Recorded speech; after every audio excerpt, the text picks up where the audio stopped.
December 30, 2018, nakunan ang video na ito sa Quirino Highway, Novaliches, Quezon City. Habang umaandar ang isang gray na SUV, makikitang may tila nakakalso sa gulong nito. Isa pala itong aso, ayon sa uploader. Tumigil naman ang sasakyan pero umatras at iniwan ang kawawang aso. Kwento ng nakasaksi, matanda na ang aso at nagpapahinga lang sana sa gilid ng kalsada. Hindi rin daw ito ang unang beses na nasagasaan ito noong oras na iyon. Nakahiga dyan yung aso. Tapos, nasagasaan ng taxi. Taxi muna. Yung paalang. Tapos, umikot yung aso. Doon, sinagasaan rin naman ng Innova.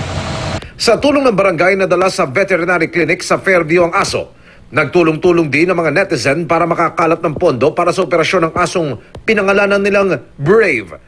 Natanggal ang halos kalahati ng balat nito sa likod at sa kasamaang palad, namatay rin si Brave.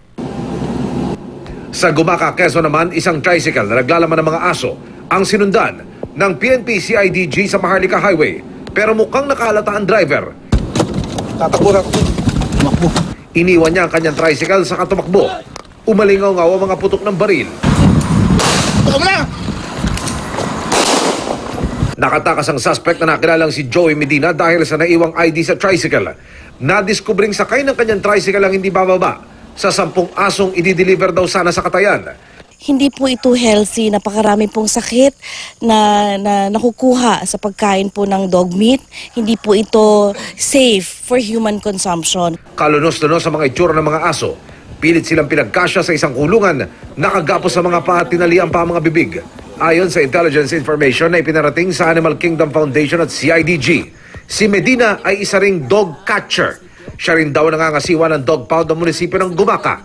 This is the first bust ever na masasabi natin, na na-confirm natin na ang mga aso ay kinukuha sa isang dog pound at doon nagiging source ito ng dog meat trade. Kasuhan po natin siya ng Republic Act 8485 o Animal Welfare Act of 2007. Mahigit 1 taong binuo ng Animal Kingdom Foundation at PNP ang naturang operasyon.